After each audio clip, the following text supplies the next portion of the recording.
মাই যে পানি এটা কি নিয়ে আসলি? পানির মধ্যে ময়লা কেন এত? একটা কামও ঠিক করে করতে পারো না, চেঞ্জ করে নিয়ে আসো। কি হয়েছে মা? দেখ তোর জামার কাণ্ড, এক গ্লাস পানি চাইছে, পানিও ভালো করে আনতে পারে না, একটা কাজও ঠিক মতো করতে পারে না।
তোর বাপ না আমি এখন গেলি না মাস্তি যা মাঝি নিয়ে যা মাঝি নিয়ে সব না কি করবো খেলা টেলা কি করে দেখছো একটা কামড় ঠিক করে করতে পারে অকামার ঢেকি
না কিনা মাজবি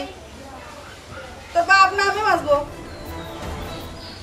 মা তুই কেন থাল মাজতে বলছে তাও তোমার মানে দুঃখটা নাই খাবার বেলায় তো ঠিকই খাও কোনো তো কামাই তো করো না হ্যাঁ ওইটা পরে আছে কি মাজছো থাল তুমি খাবার বেলায় তুমি কম খাও কামাই করার বেলায় দুধটা আবার হাতে কাজও করতে পারে না আচ্ছা আমি মাঝে দিচ্ছি তুমি মাঝে নিয়ে আসো একটা একটা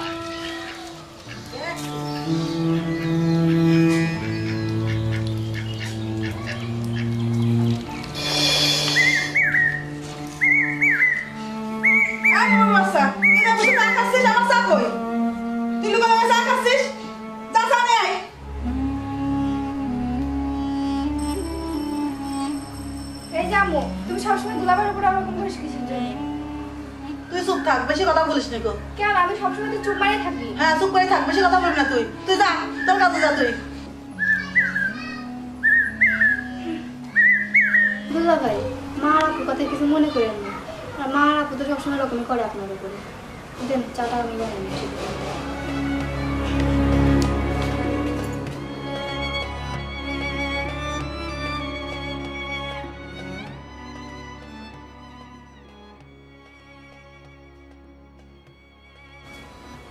কি গো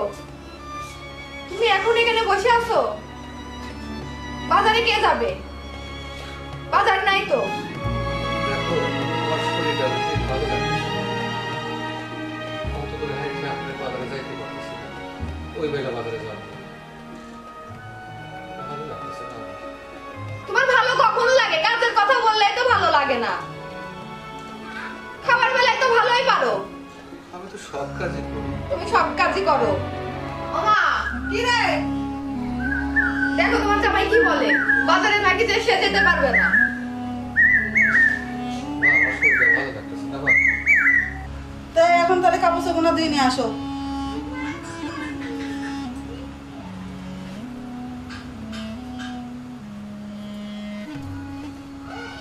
তোমরা ধুয়ে নিয়ে আয়, যা কি রে এখনো বসে আছিস কে যাচ্ছিস না যাও না কেন কানে শোনো না মা কি বলে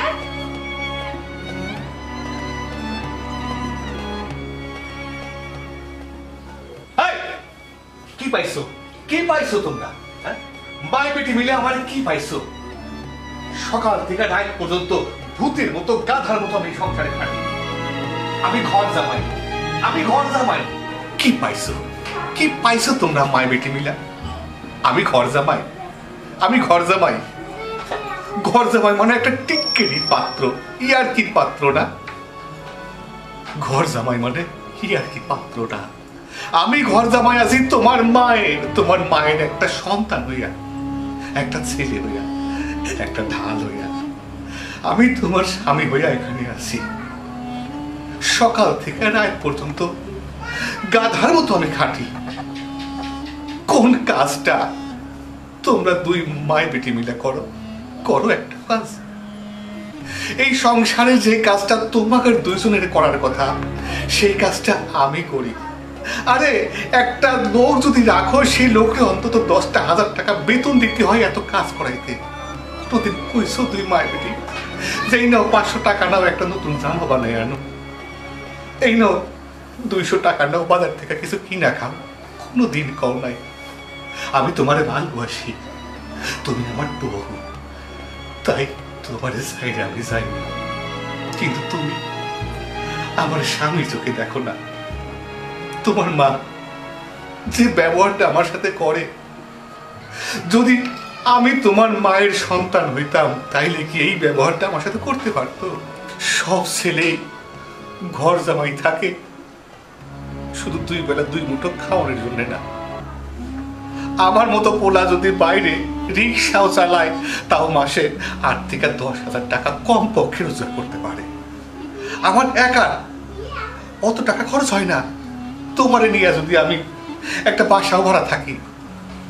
তা সুখে শান্তিতে থাকতে পারবো কিন্তু তোমার মারে দেখার কেউ থাকবো না এটা কিন্তু তোমার মা ভাবে নাই তুমিও ভাবো নাই। মা, মা গো, সন্তান ভাবতে পারেন নাই, সারা জীবন পরের সন্তান ভাবছেন আমারে,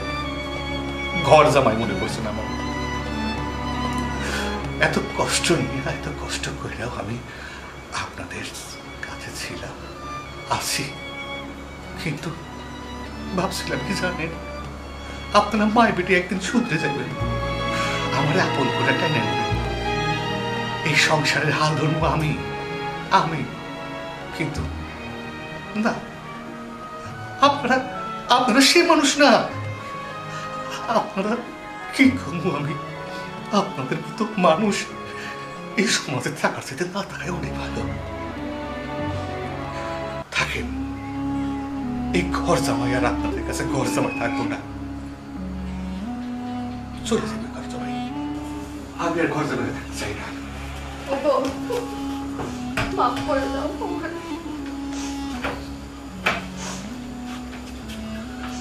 আমার ভুল হয়ে গেছে, আর করবো না তোমার সাথে এরকম।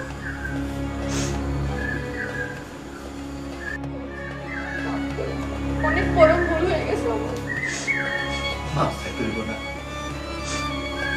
বাবা, আমারও ভুল হয়ে গেছে, তুমি মাফ করে দাও বাবা। সিসি মা, কম। তোমার আসলে আমি সন্তান ভাবতে পারি নাই বাবা, আমার ভুল হয়ে গেছে, মাফ করে দাও তুমি। মা, মা গো, আপনি আমাদের সন্তান ভাবেন, আমি ঘর জামাই করতে চাই না, আমি আপনার সন্তান হয়ে থাকতে চাই। আমরা কোনো ক্ষোভ নাই গো, আমার সন্তান হয়েছে। আমরা কোনো ক্ষোভ নাই।